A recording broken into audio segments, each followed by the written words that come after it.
hitako ny teninao ka nohaniko, hitako ny teninao ka nohaniko.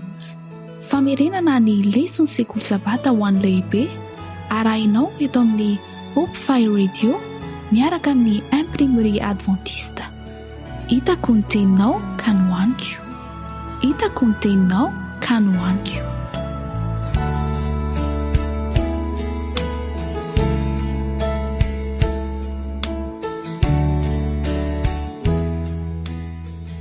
Ampifaliana trano no iarabana ianareo rehetra mpanaraka ny Hope Fire Radio ankehitriny. Tonga amin'ny fotoana fandalenana lesona sekoly sabata amin'ny herinandro ity isika izay mbola anatin'ny lohahevitra lehibe hoe mampifandray ny lanitra sy ny tany, Kristy ao amin'ny Filipianina sy Kolosianina. Anio isika dia tonga sahady ao amin'ny lohahevitra fahafito amin'izany fandalenana izany izay mitondra lohateny hoe olom-pirenen'ny lanitra. Ity lesona ity dia iray amin'ireo lesona izay mianatra boky roa ao amin'ny Baiboly mandritra ny telo volana, dia ny Filipianina sy ny Kolosianina izany. Koa tonga amin'ny farany fandalenantsika ny boky voalohany amin'ireo anankiroa ireo izany isika dia ny bokin'ny Filipianina, ary amin'ny herinandro avy dia hiditra amin'ny bokin'ny Kolosianina kosa isika. Ny namanareo mpanomponareo Dr Jean-Jacques Andriamparana no manolotra izao fandalenana izao ankehitriny, ary tsy ahivana trano fa mpiara-mianatra ny tenin'Andriamanitra atao anareo ihany ny tenako. Mialohan'ny anomboantsika izao lesona izao ary dia manasa anao hiara hivavaka amiko ankehitriny.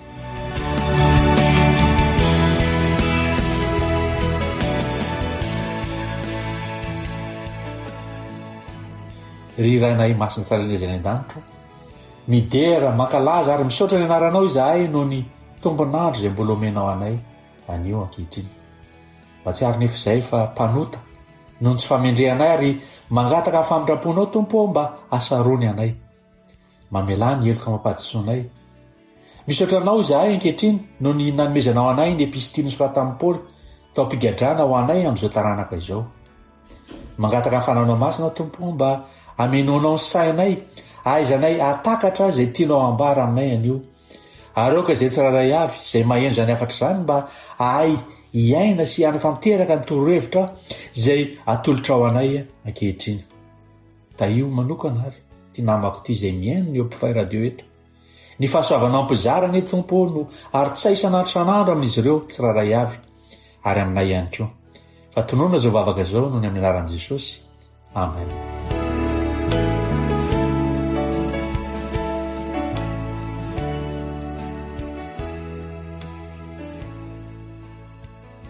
Tamin'ny herinandro lasitsika dia nandinika manokana ny Filipianina toko 7 ny andininy voalohany ka hatramin'ny 20, mitondra ny lohateny hoe mitoky amin'ny Kristy reriana, izay niresaka manokana ny fialana amin'ireo mpampianatra sandoka no lazain'ny apôstôly fa hoe ambo, mpanao ratsy ary voakilima. Noresantsika mazava tsara ny mikasika ny fanamarinana amin'ny finoana ary isaorantsika ny ray aman-dreny Dr Benoît Rakotovao izay nitondra izany fanazavana izany tamin'ny alalan'ny fanoharana ny mpianatra manala fanadinana izay mila mahazo 20/20 vao afaka fanadinana.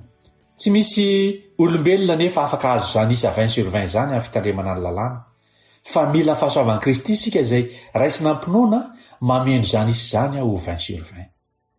Amin'ity herinandro ity indray isika dia manomboka amin'ny Filipianina toko 7:7 ka hatramin'ny faran'izany bokin'ny Filipianina zany amin'ny toko 4, ny andininy farany amin'ny toko 4 io izay mamarana ny fandalinantsika ny bokin'ny Filipianina amin'ny fijerena ny lafiny azo ampiarina amin'ny maha olom-pirenen'ny lanitra antsika dia ny ankehitriny. Ary io fizakamanana ny mahampony lanitra antsika io no fototry ny lohateny eto hoe olom-pirenen'ny lanitra. Ary toy izany koa no mavesatra tao am-pon'ny apôstôly Paoly ho an'ireo mpino tany Filipi tamin'izay fotoan'izay. Hoy zarentsika telo akiny mazatra ty lesontsika ity. Ny fizarana voalohany dia mitondra lohateny hoe eto no manomboka ny lanitra, nalaina avy tamin'ny lesona sabata sy alatsinainy izany. Ny fizarana faharoa indray dia ampitondraintsika lohateny hoe tokony modely tsara ary anana modely tsara isika, nalaina avy amin'ny lesona lahady sy alarobia izany. Ary ny fizarana fahatelo farany dia nampitondraintsika lohateny hoe rehefa manana an' Jesosy ianao dia manana ny zavatra rehetra ilainao. Mifototra amin'ny lesona talata sy alakamisy izany lesona izany.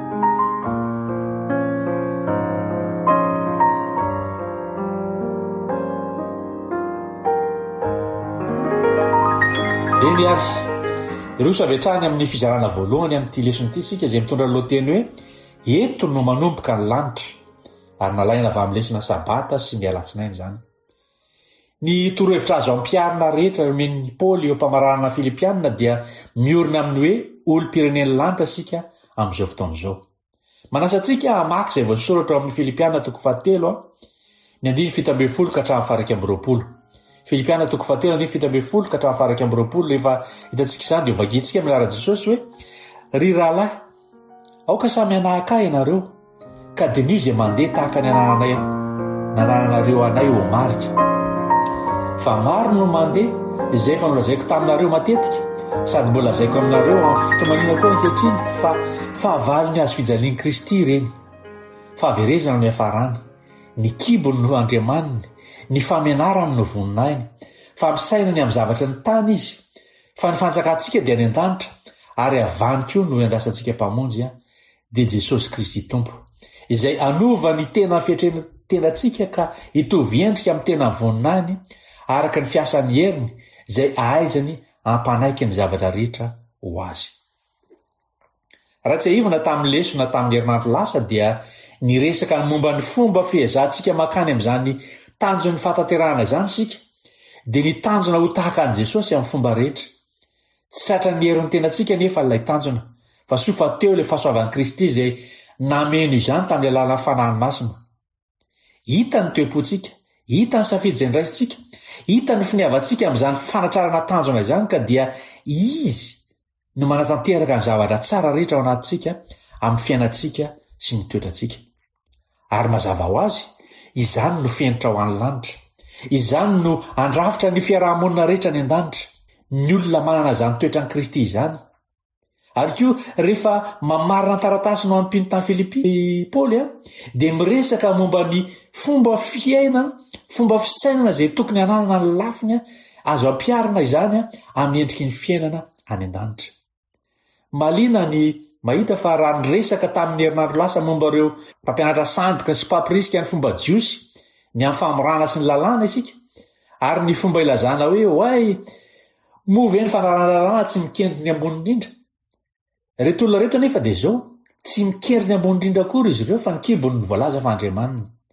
Ny voninahiny dia ao amin'ny famenarana izany hoe dikan'izany dia izao hoe ny filana seksuela no manosika azy fatratra ary tsy misaina fa tsy ny zavatra ny tany izy ireo. Ary izay ihany no ankamamin'ny dia ny filany sy ny fitiavan-tenany. Dia aventsika indray mandeha izany fa ny fivavahan'ireo karazan'olona izay mampirisika ireo dia karazana sarisary fotsiny mba hialana amin'ny tena fibebahana marina. Ary koa manoho izany araka ny eritreritro ity lesona dia jerentsika androany ity dia ahitana bebe koa an'izany ka mampitara ny Paoly an'ireo olona izay manao sary fivavahana ireo izay toa mikendry ny zavatra any an-danitra nefa inona ny zavatra miafina izay mitondra fanemelohana taony ny kibony n'Andriamaniny, tsy misaina fa tsy ny zavatra ety an-tany izy ireo ka dia mifono izy ireo dia eto an-tany mandrakariva. Ny fanohitra amin'izany no ambaran'i Paoly eo amin'ny 20 hoe fa ny fanjakantsika dia any an-danitra. Eo amin'ny 15 dia izao no ambaran'i Paoly: manarà ny ohatra nasehoko ary tandremo izay mandeha araka ny modely ananareo aminay. Ary izany mihitsy no izy. Mbola hiditra amin'ity lohahevitra momba ny modely ity tsika rehefa avy eo. Izay tena lehibe ho an'ny apôstôly Paoly izay zavatra izay. Fa andao aloha hiresaka momba ny fototra izay mahatonga antsika te anaraka izany modely izany satria miezaka olo-pirenen'ny lanitra isika. Indraindray rehefa mieritreritra isika dia mieritreritra hoe olo-pirenena eto an-tany azy zao. Rehefa tonga Jesosy dia hoentina any an-danitra ary amin'izay fotoan'izay dia tonga olo-pirenen'ny lanitra. Izany ve no izy? Move izany lazain'ny Baiboly? Tsy izany lazain'ny Baiboly. Tsy izany ny ambaran'ny apôstôly Paoly eto. Jereo ny mpianatra malala, jereo ny 20 amin'io Filipianina 4 hoe fa ny fanjakantsika dia any an-danitra ary avany no andrasantsika mpamonjy dia Jesosy Kristy Tompo. Ary raha tadiditsika dia niteny toy izao Jesosy raha niresaka tamin'ny Pilato rehefa nisamborona izy nilaza hoe ny fanjakako dia tsy avy amin'izao tontolo izao. Raha avy amin'izao tontolo izao ny fanjakako dia ho niady ny mpanompoko. Izao no 2:7. Mazava tsara izany izay tenin' Jesosy izay fa any an-danitra ny fanjakany. Ary izao koa ny fanamariana hafa izay tiana ambara hoe niresaka betsaka momba ny fizakamanana momba ny fiainana any an-danitra io Paoly. riariany ny fananany zopirenena romanina ary efa namoaka azy tamin'ny fahasairanana sasany zany fizakamanana romanina izany teo aloha. Nambarany keo anefa fa tena hebreo koa izy ary voafora tamin'ny andro fahavalo sy ny sisa sy ny sisa. Kanefa de noheverino toy ny fako ihany zany. Taimboraka zany ozy izy ny fananako an'izany zopirenena rehetrarehetra zany. Fa ny tena lehibe kokoa aminy de ny olom-pireneny lanitra. Hoy izy eo amin'ny 10:20 vaketsika amin'ny Baiboly Dieny ane zany fa isika kosa de mizaha ny zo mampony lanitra atsika ka mpamonjy avy any an-danitra no andrasantsika de Jesosy Kristy Tompo. Hitantsika tsara eto fa manomboka eto an-tany amin'izao fotoana izao mizaka ny zo mampony lanitra atsika isika hoy izy novolazany bokin'ny Baiboly Dieny teo. Amin'ny fotoana ankehitriny no ilazana an'izany. Roviana zany no mizaka ny zopireneny lanitra amin'ny mampony lanitra amin'izao fotoana izao ankehitriny ary azoniko zany miaina an'izany mampony lanitra zany aho eto. Ka rehefa ho avy Kristy de hovainy ty vatako ty ka soloiny vatana vaovao zay tsy mety maty intsony. Koa misy dingana anankiroa zany io resaka lanitra io eo amin'ny fanandraman'ny fivahampontsika. Eo ny lanitra zay azontsika nanana aneorinany rehefa tonga izy ary amin'izay fotoana izay de mahazo vatana vaovao isika, mahazo elatra, miakatra makany an-danitsika ary de monina ao amin'ilay lapa volamena tena kanto zany. Zay le lanitra voalohany resahana eto. Fa dingana faharoa amin'ny lanitra io dia mitondra antsika makany amin'izany lanitra tena izy zany ary io lanitra zay resahantsika amin'le dingana faharoa io de zao hoe manomboka de nyzao sahady. Misy fanambarana vitsivitsy reto nataon'ny mpanompo vavan'ny tompo antsoina hoe Ellen White. Ao amin'ny bokin'ny soratany mitondra lohateny hoe Sons and Daughters of God, pejy 270. Ny lanitra de manomboka ao am-po rehefa feno ny fahazavany Kristy ny mpino de manomboka ny lanitra. Nalaina koa tao amin'ny Review on the Herald tamin'ny 11 mars 1890 zao teny zao hoe tsy maintsy manana ny lanitra atao anatsika isika raha te hiditra any an-danitra. Ny resaka momba ny fomba nimboan'ny lanitra ao am-pontsika sy ny traikefantsika zany madamo hoe teto zay mahatonga atsika olom-pirenena an'izany lanitra zany aneoriana ary azo ilay vatana mifanaraka an'izany amin'izay fotoan'izay. Raha tsy manana ny lanitra ao am-pontsika isika ankehitriny ozy izy de tsy hakany an-danitra ary de marina tanteraka zany. Zany hoe ny ray zany mialohan'ny anankiray.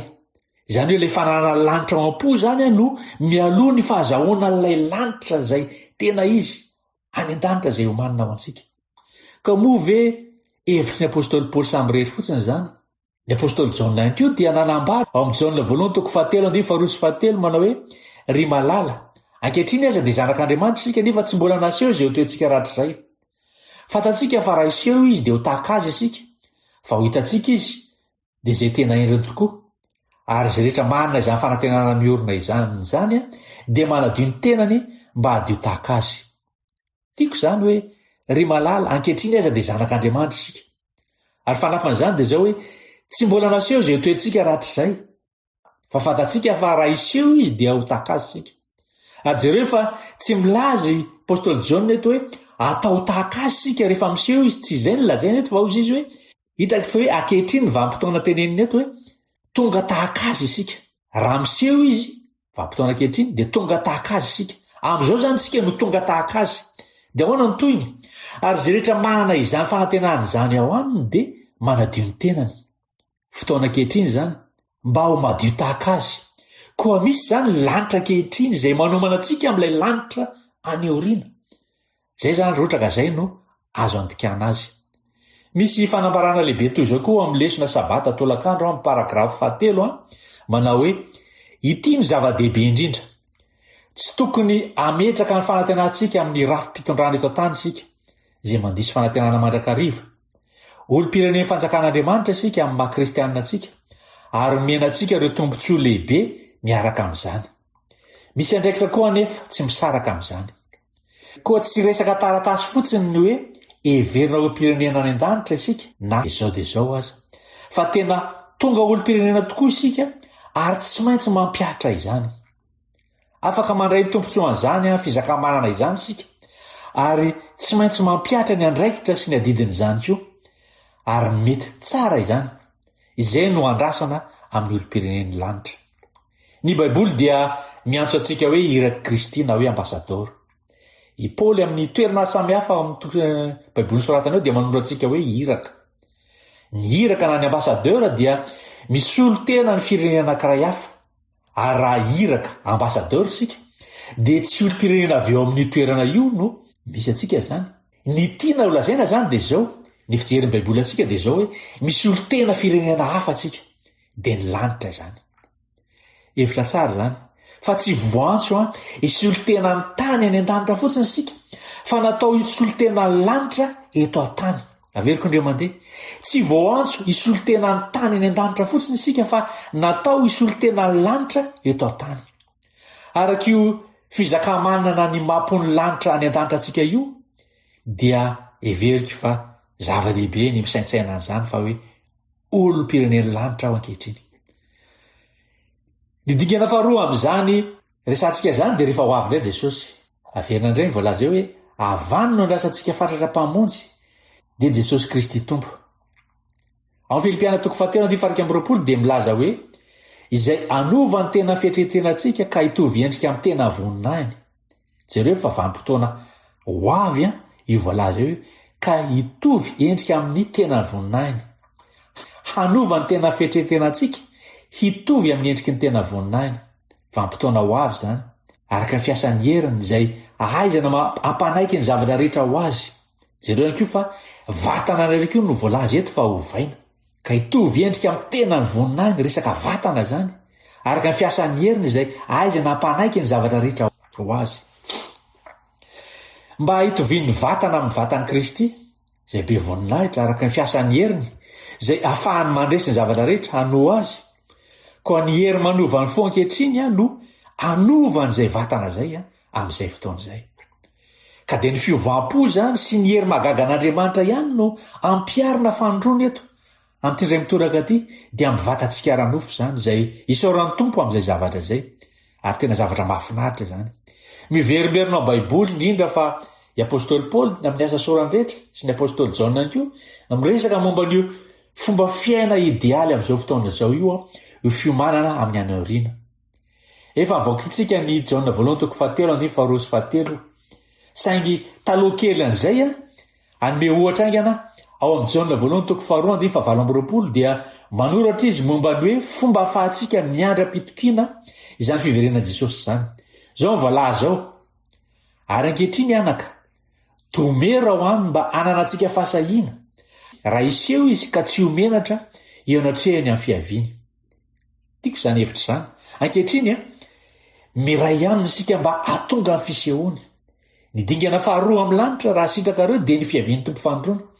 Tsy ampanahintsika ny homenatra, tsy mila tsy hanana fitokiana isika, afaka ny hosay eo anatrehany isika satria namela azy iray tamintsika isan'andro. Ary ankehitriny tanterahantsika izany. Izany hoe ny ankehitriny zany dia fiomanana ho an'izay fotoana ho avy izay. Ao amin'ny Hebreo 7:5 sy 7 dia izao ny voasoratra. Amin'ny 5 eo tenatenany eo dia hoe fa ankehitriny dia efa naseho indray mandeha tamin'izao andro faran'izao izy raha anafaka niota tamin'ny anateran'ny tenany. 7 dia tahaka izany koa Kristy rehefa natolotra indray mandeha hitondra ny otany maro dia iseho fandrony tsy amin'ny ota amin'izay miandry azy ho famonjena. Ambaran'ny apôstôly mamitsika eto zany fa niseho Kristy mba anaisotra ny ota tamin'ny anateran'ny tenany ho fanatitra indray mandeha tamin'izao fataperan'ny andro zao, zany hoe amin'izao andro farany misy antsika izao.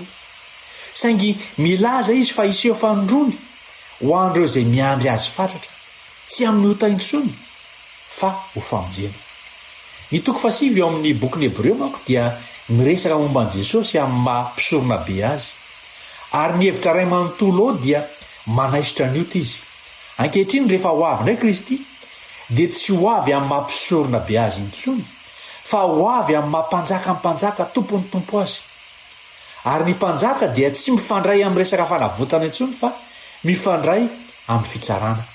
Dia ny fanaterahana ny fitsarana no tanterahana. Koa ny sary manontolo izay aseho eto ao amin'ny 7 eto zany dia amin'izao andro faran'izao no fotoana izay anesoran'i Jesosy ny ota eo amin'ny fiainantsika sy andavirariana ny toetrantsika raha misafidy amin'izany isika. Saingy ho tonga amin'ny fiafarany izany fotoana izany rehefa mahavita ny asany amin'ny mampanalalana azy Kristy ka ho avy indray amin'ny mampanjaka azy. Ary arakaraka ny nampiasain'ny olona ny ezaka famonjena izay nataony tamin'ny safidy izay niraisiny dia ho vita izany asa izany ho azy na tsy ho tanteraka. Ny ray amin'ireo fanambarana mazava indrindra vao amin'ny fanafananina momba an'izany dia voalaza ao amin'ny boky anankiray mitondra ny lohateny hoe Or High Calling, pejy 770. Misy an'izao andalatsoratra izao izay mahafinaritra ny mamaky azy hoe rehefa ho avy Kristy dia ovana ny vatantsika fenotsiny ka atao tahaka ny vatany be voninahitra, saingy ny toetra ratsy kosa tsy atao masina. Koa ny fiovan'ny toetra dia tsy maintsy mitranga alohan'ny fiaviany. Ny natorantsika dia tsy maintsy ho madio sy ho masina. Tsy maintsy manana sain'ny Kristy tsika mba ahafahany mibanjana ampifaliana ny endriny hitantaratra eo amin'ny fiainantsika. Tadiditsika angamba ny fanoharana momba ilay fanasana fampakaram-bady.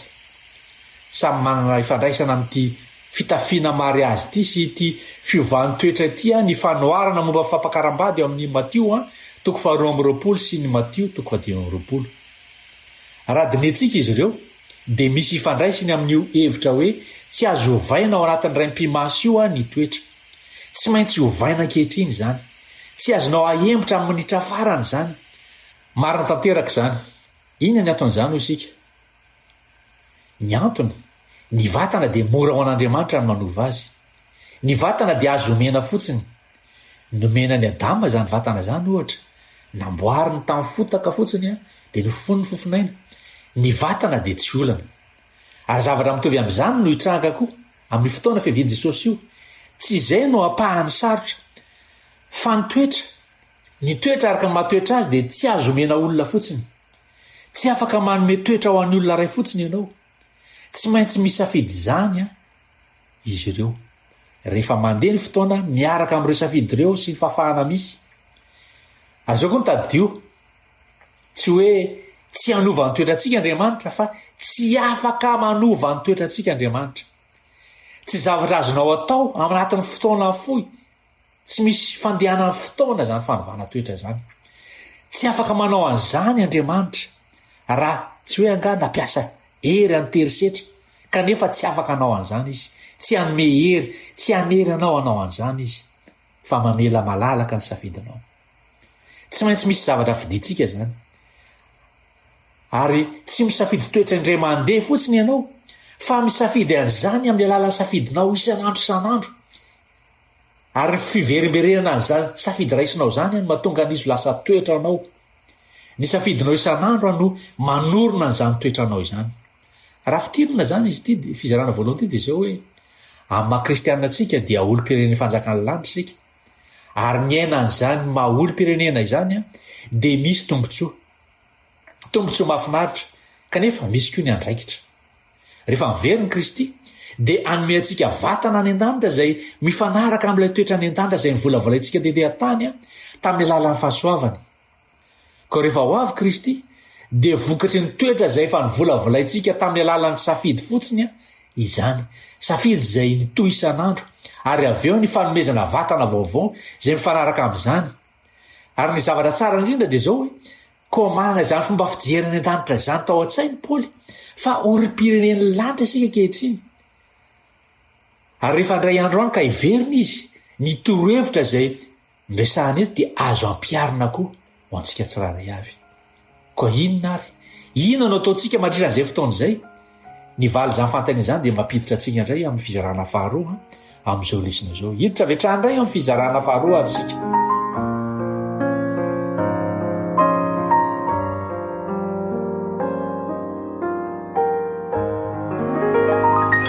Ny fizarana faharoan'ny lesona dia nampitondraina lohateny hoe tokony ho modely tsara ary anana modely tsara isika. Nalaina avy amin'ny lesona Alahady sy Alarobia izany. Ambara eto izany fa tokony hanana modely sy ho modely tsara isika.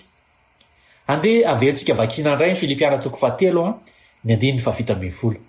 Minaran'i Jesosy hoe ry rahalahy, oka samy anahakay ianareo ka dinio izay mandeha tahaka ny ananareo aminay ho marika. amdika teny ava de zao hoe ry rahalahy miraisa anahaka ny ohatra nasehoko ary tandremo zay mandeha araka ny modely ananareo aminay koa izao sy ireo zay mandeha tahaka izahay no modely ho anareo ary de mariny tanteraka zany miverina am'izay any ko no voalaza amin'ny Filipiana 4:7 manao hoe ataovy zay efa nianaranareo sy efa niraisinareo ary efa renareo sy efa hitanareo tamiko ary ho aminareo ny Andriamanitry ny fiadanana. Amdika teny ava de zao hoe zay zavatra rehetra nianaranareo sy niraisinareo ary renareo sy hitanareo tamiko de zany no ataovinareo ary Andriamanitry ny fiadanana ho aminareo. Zao fotoan'izao angamba raha misy pastera mitsangana amin'ny pôlpitra de milaza n'izao teny zao hoe ireo zavatra rehetra nampianariko anareo ireo de tiako fantatrareo fa hitanareo ato amiko avokoa zany ka manaraha ary tandremo ny lalako ary manaova toy izany ko ianareo de anana fiadanana amin'Andriamanitra ianareo. Raha misy pastera manao an'izany fitenenana zany angamba de mety hoe voaroaka le pastera kanefa zao i Paoly de zany no nolazainy eto tsy nanana olana Paoly tsy satria hoe olona tsara kokoa ve Paoly nefa de azoko antoka fa olona tsara kokoa Paoly amin'ny alalan'ny fitombony teo amin'izany fitombona ara-panahy zany saingy tadio tsara fa i Paoly de efa mpamono olona nanana karazana olana maro samihafa izy fa fatany keo anefa ny tombontsoa azo ampiarina amin'ny herin'ny modely tsara eo amin'ny fiainany. Raha toy isika zany ka anohanareo fitsipika ara-panahy any an-tanitra reo nefa hiteny fotsiny hoe eny ary fa de mirary soanareo de mba inona moa ny endrika izany? Tadio zao teniko zao hoe omeo ny fitarihana azoko ampiarina omeo ny fitarihana azoko ampiarina ary mino marina fa anisan'izany andraikitry ny hiraky ny lanitra ny menantsika izany ny hoe modely amin'ny endriky ny fiarahamonina any an-danitra. Tsy maintsy milaza eto hoe rehefa mieritreritra an'izany hoe marina zany ahoana moa no hita fa hoe hafahafa izany hoe miaina araka izay nilazain'ny baiboly zany sika. Raha dika miteny hafa de zao hoe i Paoly de manome ohatra ho anao sy ho ahy amin'ny mampitandrina azy manome ohatra ho antsika rehetra izy fantatrao fa rehefa miresaka momba ny fiainana miavaka amin'ny maha-kristianina isika nahoana moa izany no lazaina hoe miavaka ankehitriny de zao tadeo hoe misy tombontsoa manokana amin'izany fa ny lalan'ny safidy feno ota de manimba tena ary saingy move tsy miaina izany fomba izany sika mba ohatra ho an'ny hafa tsisy dikany zany raha andeha amin'ny lalana hafa sika nefany tsy anoro an'ilay lana tena izy ho an'ny olo-kafa. Noho izany ny lafiny sasany de toa mialangalana amin'ity fanomezana ohatra ity sika mpitarika ka zay zavatra masina rehetra zay tokony atao ny zavatra marina zay tokony atao de manjary tsy hananana fahasahina satria misy zavatra afenina ao ambadibadika eo ka dia aleo miala amin'izany de milaza fotsiny hoe aza mijery hafa Jesosy jerena aza mijery olona Jesosy jerena. Tadio tsara fa ny olona nefa amin'izao fotoan'izao de miteny amin'ny heviny azy ampiarina hoe mila mahita an' Jesosy ao aminao aho. Tsy eto Jesosy fa raha manana fifiraisana amin'i Jesosy tokoa ianao ary ny fiainanao de mivolavolaina araka ny azy avelao hijery anao mba azahoako fahalalana ny amin'i Jesosy. Toy ny hoe misy olona tonga amin'ny fivoriana anankiray mandre momba ny sabata ary de miteny izy hoe azoko arahana ve anao mba hitako ny fitandremanao ny sabata de hiteny venao hoe aza manaraka tsy mitarina sabata sahanao an'izany venao ka inona ary ny resahanao marina ve zany le resahanao sa diso? Tadio mila mahita ny endrika izay ambaranao sy ampianarinao eo amin'ny fiainanao ny olona mila mahita ny endrika izay ambaranao sy ampianarinao amin'ny fiainanao ny olona. Ankehitriny mety hiteny zavatra toy izao ny mpitarika hoe tsy mbola araka izay tiavako azy tsy mbola natratra ny fenitra saingy tsy araka ny naizy teo aloha raha mijery ny fiainako ankehitriny.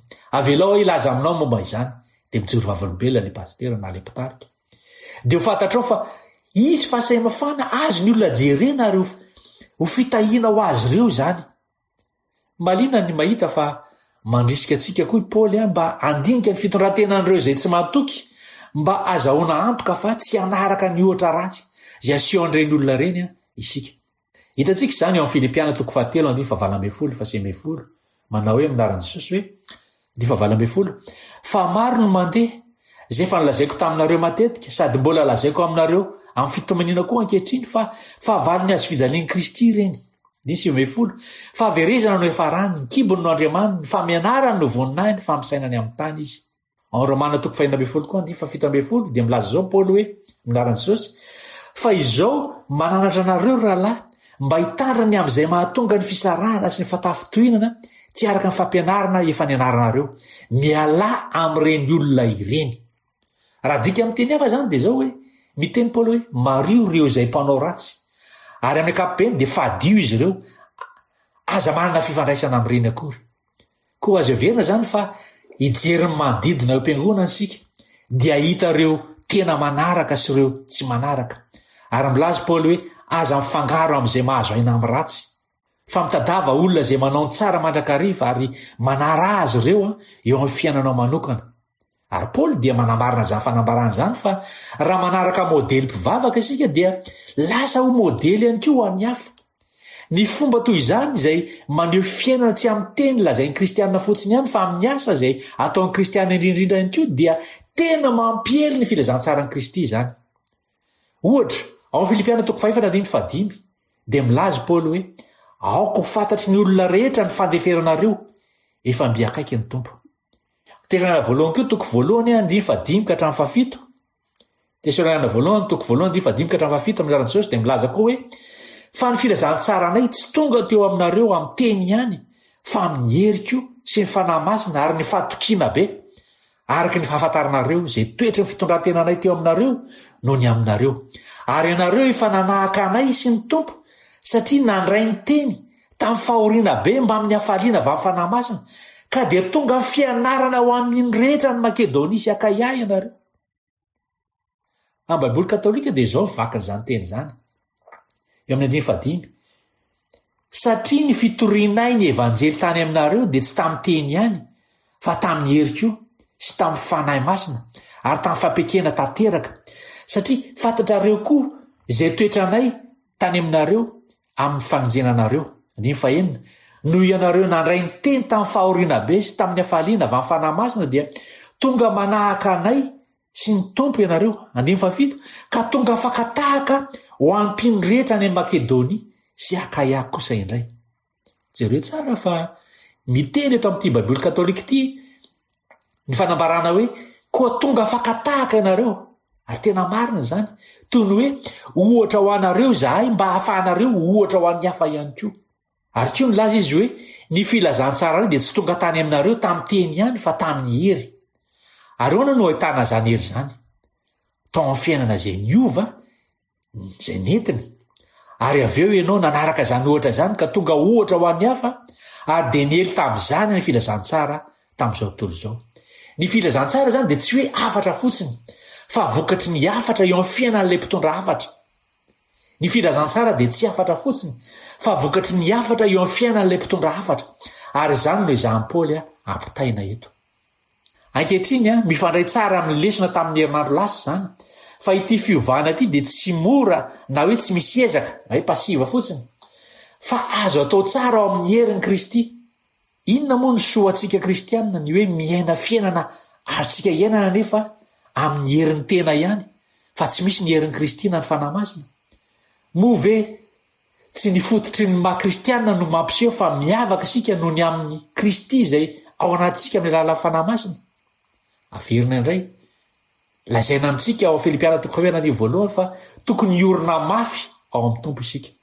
Eo amin'ny 9 sy 7 dia lazaina amintsika fa amin'ny fivavahana sy mifangatahana dia afaka miaina ny fiadaran'Andriamanitra izay hiambina fonareo sy ny sainareo amin'ny Kristy Jesosy sika. Misy hery azontsika jerena ao amin'ny Kristy izay lazaina amintsika fa azontsika atao dia tena azontsika atao tokoa amin'ny heriny. Mila mampiseho safidy manaraka an'izany sika ary maneho fahavononana ampiatra avy eo ny fanahy masina ilay herin'i Jesosy Kristy no manatanteraka izany ao anatintsika. Ilay fanahy masina no mametraka ilay safidy tsara ao anatintsika mandray ilay safidy ary mbola isy fanahy masina ihany koa no manatanteraka an'izany zavatra izany ao anatintsika ary ny fanaovana izany fameramberenana an'izany isan'andro mahatonga lizy ho lasa toetra ho antsika tsiraray avy. Eto ny idirany 7 sy 9 rehefa miresaka momba ny fiadaran'Andriamanitra isika izay mihoatra no fahalalana rehetra hiambina amin'ny fonareo sy ny sainareo amin'ny Kristy Jesosy ary aveo izy de mandeha amin'ny andiny favalo hoe farany rahalahy na inona marina na inona manakaja na inona mahitsy ary mitanisa reo zavatra rehetra reo zay marina manakaja rariny madio mateo ty tsaralaza mahitsy ireo zavatra reo no lazaina fa hoe toetry ny any an-danitra ary tokony saina an'ireo toetra reo isika tokony ampiatra reo toetra reo avy eo amin'ny andininy fasivy de tokony anahaka ny ohatra reo voalaza reo sika zay efa namolavola azy reo hoe izay zavatra ny anaranareo sy nyraisinareo ary renareo sy hitanareo tamiko de zany no ataovinareo ary Andriamanitra ny fiadanana ao aminareo zany hoe rehefa misaina ianao rehefa mijery sy manomboka mampiatra leo toetra tsara zay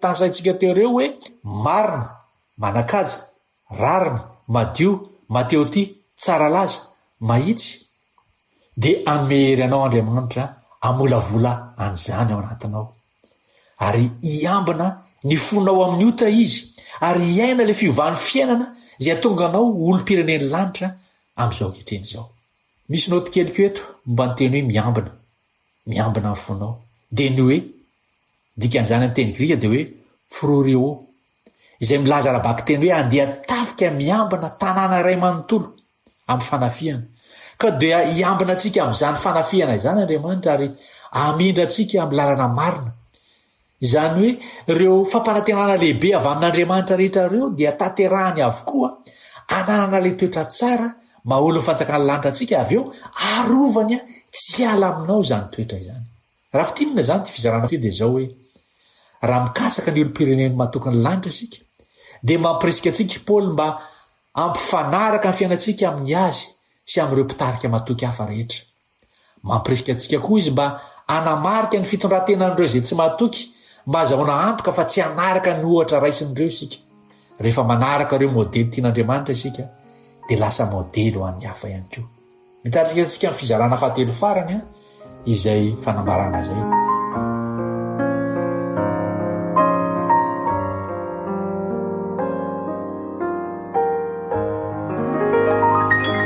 fizarana fahatelo dia nampitoraina aloha teny hoe rehefa manana an Jesosy ianao de manana ny zavatra rehetra ilainao mifototra amin'ny lesona talata sy alakamisy izany rehefa manana an Jesosy ianao dia manana zay rehetra ilainao zay to antsony Paoly famaranana satria miresaka momba ny fahalalantanan'ny Filipianina taminy izy saingy na de tsy mbola nanomy azy izy ireo de manana ny zavatra rehetra ilainy ao am Jesosy izy zao ny voalaza ao amin'ny Filipianina 5:10 hoe natsapa afariana lehibe tao amin'ny tompo aho satria nasehonareo indray ny fiahinareo ahy nitoy hatrany ny fiahinareo ahy saingy tsy mbola nisy fotoana anehoanareo izany koa dia misaotra noho izay azony tamin'ny hafa Paoly fa nilaza izy hoe jereo fa raha nanana ny ampy aho de nanam-piadanana fa nianina tamin'izay nananako aho raha tany amin'ny fiantrena aho de niafy efa nianatra aho jereo fa milaza Paoly hoe efa nianatra fakitsika ane ny Filipianina 5:12 hoe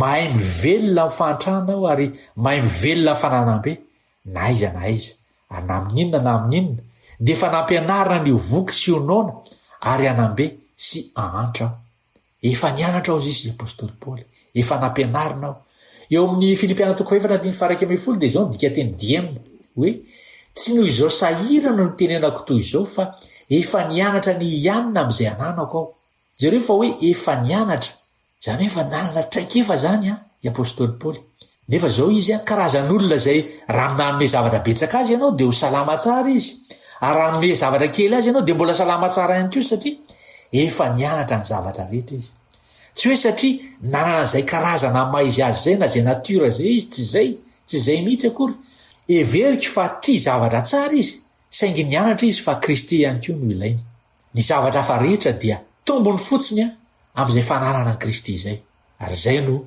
manosika azy amin'ny fiainana rehetrarehetra fa manana Kristy ao izy manana zay rehetra ilaiko aho ary manana fifaliana zay azon'ny kristianina nanana ka ilazany hoe mifalia mandrakarivo amin'ny tompo Filipianina 5:1 aza manahina inona na inona Filipianina 5:1 amin'ny farany koa dia mamitina izany izy manambara le teny malaza ao amin'ny 13 manao hoe mahay zavatra rehetra aho ao an'ilay mampahery zany zavatra rehetra izany no antso antsika fa ny zavatra rehetra zavatra tsara zavatra ratsy na inona ito an-tany dia azo karakaraina amin'ny alalan'i Kristy izay mampahery ahy. Eny, mahay zavatra rehetra ao amin'ilay mampahery ahy. Ary ao amin'ny andininy fahasimbe-folo dia izao voalaza amin'ny dika teny diema hoe fa Andriamanitra kosa anome mitafitafy izay rehetra ilainareo araky ny harena enim-boninahitra atolony ao amin'ny Kristy Jesosy. Koa manome ahy ny fahafahana hanao ny zavatra rehetra izy, ary manome ahy ny filana rehetra ilaiko, na inona ilaiko, mba hiainana ny karazam-piainana ananana. Azao koa, eritrereto anie ny toe-zavatra misy eto. Manoratra avy any am-ponjany i Paoly, ary fantany tamin'ny traikefa voalohany ny endriky ny hoe manana kely, ny endriky ny ho afaka, ny endriky ny hoe voageja, ary manoratra ho an'ny olona izay angamba hiatrika fanenjehana izy, toy ny hoe jereo na any aho na tsy, aza manany momba izany, na dia manana betsaka ny ianao na manana kely, aza manany momba izany. Manana izay rehetra ilainao amin'ny Kristy ianao, miazona ny Kristy fotsiny dia izy no hiazona anao. Amin'ny ankapobeny dia milaza izy hoe jereo ny ohatra nasehoko fa aza miankana amiko amin'ny famonjena anareo. Raha mifikitra amin'ny Kristy ianareo dia andresy sy ahazo fandresena. Anisan'ny ohatra naseho amin'ny Paoly ny fanantenana ao anatin'ny toe-zavatra sarotra. Mahareta rehefa ilay mpanahy anaraka ireo mpampianatra sandoka ianareo. Jereo ny apôstôly Paoly, eno izy mijaly izy saingy mitoetra ho miorina mafy. Everiko fa fampahirezana ao antsika zany ry mpiara-mianatra manala zany hoe inona no mitazona olona anankiray miorina mafy, fa tsy ny fatokisana fa ny zavatra lazainy aminao fa marina dia tena marina tokoa. Tsy zay ve? Tsy zay ve no mampiorina mafy an'le olona fa izy zavatra zay lazainy aminao hoe marina dia tena marina tokoa. Ary ny toerana zay lazainy aminao sy ny olona ary ny Andriamanitra zay lazainy aminao dia marina daholo zany. Toy ny hoe ny ohatra dia mihoatra no fitondratena fotsiny. Ny fanantenana sy ny fampahirezana dia azonao avy amin'ny fahitana ny finoana. Eny mamarina an'izany indray izy hoe Andriamanitra ameno ny fahasairanana rehetra anananareo araky ny hareny amin'ny voninahitra. Ary avy eo dia manao siny ny taratasy amin'ny andiny vitsivitsy farany izy. Misy fanambarana lehibe ao amin'ny lesona Zoma paragrafy 4 izay vakintsika manao hoe fantatr'Andriamanitra faniritsika ary efa nanome izay ilaintsika izy. Ny tompo dia manana trano fitehirizam-pamatsiana ho an'ny zanany, ary afaka manome azy ireo izay ilainy ao anatin'ny toe-zavatra rehetra. Nahoana ary tsika no tsy matoky azy? Izy dia nanao fampanantenana sarobidy ho an'ny zanany amin'ny fepetra fisiany fankatoavana ampinoana ny didiny. Tsy misy entana mavesatra izay tsy hainy esorina, tsy misy aizina izay tsy hainy horohana, tsy misy fahalemena izay tsy hainy hovaina, ho hery, tsy misy tahotra izay tsy hainy ampitoniana, tsy misy hevitra tsara izay tsy hainy tarehana sy hamarinina. Mampahery zany afatra zany. Fa rehefa manana Kristy isika dia manana ny zavatra rehetra ary afaka matoky azy tanteraka isika. Tanteraka ao aminy isika. Araka volazan'ny Paoly eo amin'ny Kolosianina izany teny izany. Ary izay dia fanambara sahady amin'ny lesona manaraka hoe hianatra ny bokin'ny Kolosianina isika amin'ny fotoana manaraka. Fa tadino efa misy resaka izay mifototra an'ity fianarantsika androany ity ny lesona izay ho resantsika amin'izay fotoana manaraka izay. Raha fitinina zany ity fizarana fahatelo farany ity dia izao hoe i Paoly dia nanoratra avy tany am-ponja ho an'ireo mpino izay hiatrika fanenjehana ihany koa. Kanefa na izany aza dia nijanona ho tony izy feno faliana mihitsy ao amin'i Jesosy. Rehefa mitoetra mafy ao amin'ny tompo isika dia afaka mifaly mandrakariva ao amin'ny tompo ary tsy hanana inona. Ny fitokisan'ny Paoly an'i Kristy dia efa nitombo hatrany amin'ny faratambony ka nahafahany teny hoe efa nianatra ny ianina amin'izay ananako aho na inona toerana misy aho, satria ny zavatra rehetra dia hainy atao ao amin'ilay mampahery ahy. Izany fatokisana an'i Kristy izany no niriany Paoly ho an'ny Filipianina sy ho antsika rehetra ihany koa, mba hiainantsika tamin'izy nanoratra teo am-pamaranana hoe ary Andriamanitra ny hanome izay rehetra ilainareo araky ny hareny amin'ny voninahitra ao amin'i Kristy Jesosy. Dia izay indray izany lesontsika anio. Ny lesona dia antso mazava, miaina ny lanitra dia izao amin'ny toetra, ohatra, fiadanana ary fitokina amin'i Kristy isika, satria rehefa tonga Jesosy dia anova ny vatantsika izy. Fa ny toetra kosa izay efa nivolavolaina tamin'ny safidy mitoy ny raisitsika isan'andro no iseho, ary izay no manamarina fa tena olom-pirenen'ny lanitra isika. Ny tompo anie hanome antsika ny fahavononana dia izao ary hiaina ny maha olom-pirenen'ny lanitra antsika. koa mampirisika antsika trany andinika sy hiaritra ny soratra masina ka hitombo amin'izany fiainany lanitra izany. Ka dia mametraka ny veloma mandra-piresaka amintsika indray mandra-peona tompoko. Manasanao hiara-mivavaka amiko ho fambarahana izao fotoana izao.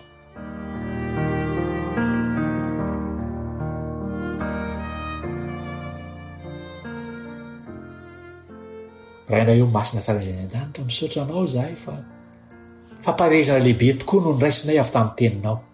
Tompo, miangafy sy mivavaka aminao mba hanampianao anay anana finoana bebe kokoa ary orona mafy ao aminao ane izahay. Mitahi anay dia nyzao an'io izao hiaina fa olo-pirenen'ny lanitra izahay ary efa atamponay sahady ny lanitra noho ny fanatrehany herinao masina atao anatinay. Mangataka aminao Tompo ho an'ny mpiaino rehetra ankehitriny, mpiaino izao mpifay radio izao, mba hitondra fanantenana sy fampahirezana ny ty lesona ity ary andrisika anay amin'ny fanompoana mpahatokiana bebe koa anao izany. Engane izahay hanafaingana ny fiavian'i Jesosy sy hampandroso ny asany ary ny fananganana fanjakany. Fa tonoana zao vavaka izao ny anaran'i Jesosy. Amen.